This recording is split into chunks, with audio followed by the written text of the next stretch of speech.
भारतीय अर्थव्यवस्था के वैश्वीकरण ग्लोबलाइजेशन का अर्थ है ऑप्शन ए बाह्य ऋण का बढ़ना, ऑप्शन बी भारतीय व्यापारिक इकाइयों को विदेशों में स्थापित करना, ऑप्शन सी दूसरे देशों के साथ आर्थिक संबंधों पर लगे प्रतिबंधों को यथासंभव कम से कम करना, ऑप्शन डी आयात प्रतिस्थापन के कार्यक्रमों को त्याग देना। Correct answer. एक्सप्लेनेशन। भारतीय अर्थव्यवस्था के वैश्वीकरण ग्लोबलाइजेशन का अर्थ दूसरे देशों के साथ आर्थिक संबंधों पर लगे प्रतिबंधों को यथासंभव कम से कम करना है। भारत की कुल श्रम शक्ति का लगभग कितना भाग कृषि में लगा हुआ है?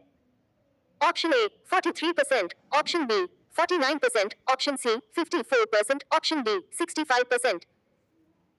Correct answer. एक्सप्लेनेशन। भारत की श्रम शक्ति में लगभग 54% भाग कृषि में लगा हुआ है।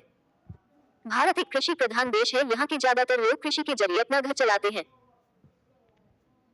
भारत में अधिकतर बेरोजगारी है, ऑप्शन ए तकनीक, ऑप्शन बी चक्रीय, ऑप्शन सी घर्षणात्मक, ऑप्शन डी संरचनात्मक। Correct answer. एक्सप्लेनेशन। भारत में अधिकतर बेरोजगारी संरचनात्मक है। संरचनात्मक बेरोजगारी वह बेरोजगारी है जो अर्थव्यवस्था में होने वाले संरचनात्मक बदलाव के कारण उत्पन्न होती है।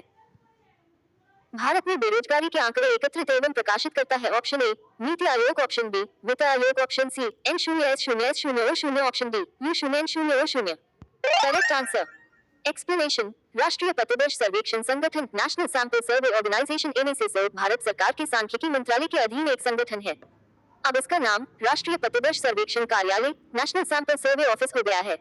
ये भारत का सामाजिक आर्थिक सर्वेक्षण करने वाला सबसे बड़ा संगठन है। इसकी स्थापना 1950 में की गई थी। भारत में बेरोजगारी की किस्म पाई जाती है, ऑप्शन ए ग्रामीण अल्प रोजगार, ऑप्शन बी चक्रीय बेरोजगारी, ऑप्शन सी संरचनात्मक बेरोजगारी, ऑप्शन डी इनमें से सभी। Correct answer. एक्सप्लेनेशन। भारत में बेरोजगारी के विभिन्न प्रकार पाए जाते हैं और इसका उत्तर है इनमें से सभी, क्योंकि भारत में बेरोजगारी के कई रूप देखे जा सकते हैं।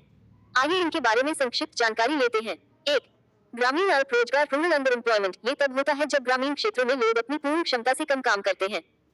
ये भारत के कृषि प्रधान इलाकों में बहुत आम है, जहां लोग सीमित अवधि के लिए कार्यरत होते हैं। दो, चक्रीय बेरोजगारी साइक्लिकल अनएम्प्लॉयमेंट। ये बेरोजगारी तब होती है जब अर्थव्यवस्था में मंदी आती है, जिससे मांग में कमी होती है और उत्पादन घटने लगता है। हालांकि यह भारत में अन्य प्रकार की बेरोजगारी की तुलना में कम है, फिर भी वैश्विक आर्थिक मंदी के समय इसका असर महसूस किया जाता है। तीन, संरचनात्मक बेरोजगारी स्ट्रक्चरल अनएम्प्लॉयमेंट। ये बेरोजगारी तब होती है जब किसी क्षेत्र की आर्थिक संरचना में बदलाव आता है, जैसे नई तकनीकों के आगमन से कुछ नौकरियों की आवश्यकता कम हो जाती है। इस प्रकार की बेरोजगारी भारत में तकनीकी और औद्योगिक बदलावों के कारण देखने को मिलती है, इसलिए भारत में इन सभी प्रकार की बेरोजगारी पाई जाती है। कृषि में मूलतः किस प्रकार की बेरोजगारी की प्रधानता देखी जाती है? ऑप्शन ए संरचनात्मक बेरोजगारी, ऑप्शन बी खुली बेरोजगारी, ऑप्शन सी अदृश्य बेरोजगारी, ऑप्शन डी घर्षणात्मक बेरोजगारी। Correct answer. एक्सप्लेनेशन। अदृश्य बेरोजगारी वह स्थिति है जिसमें किसी कार्य को करने के लिए जितने श्रमिकों की आवश्यकता होती है, उससे अधिक श्रमिक काम पर लगे हुए होते हैं। यदि कुछ श्रमिकों को कार्य से हटा दिया जाए तो कुल उत्पादकता में कमी नहीं होगी। उदाहरण के लिए किसी खेल पर खेती करने का कार्य केवल 2 श्रमिक अच्छी तरह से कर सकते हैं, परंतु यदि उसी खेल में 5 श्रमिक लगे हुए हों तो 3 श्रमिक अदृश्य बेरोजगारी को व्यक्त करते हैं। यदि 3 श्रमिकों को हटा भी दिया जाए तो उत्पादकता में कोई प्रभाव नहीं पड़ेगा। कृषि में बेरोजगारी का स्वरूप देखने को मिलता है। ऑप्शन ए संरचनात्मक बेरोजगारी, ऑप्शन बी मौसमी बेरोजगारी, ऑप्शन सी घर्षणात्मक बेरोजगारी, ऑप्शन डी इनमें से सभी। Correct answer. एक्सप्लेनेशन। कृषि में बेरोजगारी का प्रमुख स्वरूप मौसमी बेरोजगारी होती है, लेकिन अन्य प्रकार की बेरोजगारी भी कृषि में देखी जा सकती है। आइए विभिन्न प्रकार की बेरोजगारी के बारे में जानकारी लें। एक, मौसमी बेरोजगारी सीजनल अनएम्प्लॉयमेंट। ये कृषि में सबसे आम प्रकार की बेरोजगारी है। कृषि कार्य मुख्य रूप से फसल चक्र पर आधारित होता है और लोग फसल के मौसम में काम करते हैं, लेकिन फसल कटने के बाद काम नहीं होता। इस कारण किसान और कृषि मजदूरों को साल के कुछ महीनों में बेरोजगारी का सामना करना पड़ता है।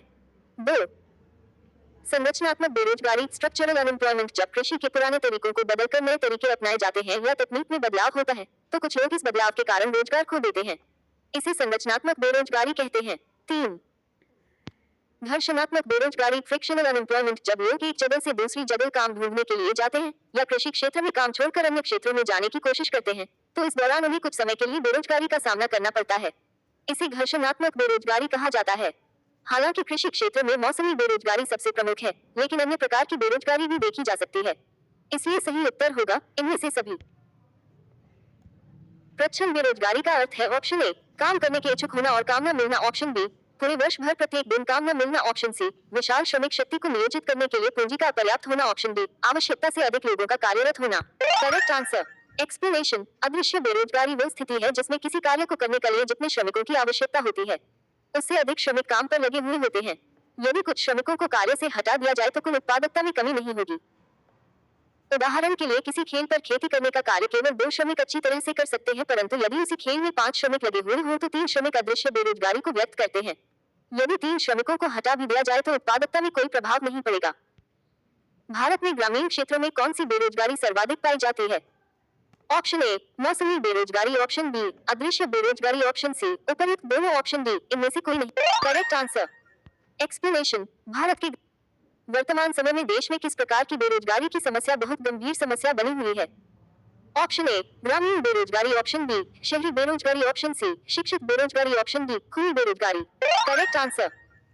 एक्सप्लेनेशन, भारत में इसका प्रभाव बनने के बहुत से कारण हैं, जैसे जनसंख्या विस्फोट, सरकारी नौकरी की तलाश, छोटी नौकरी न करना, काम धंधा न करना, इस तरह के बहुत से कारण हैं।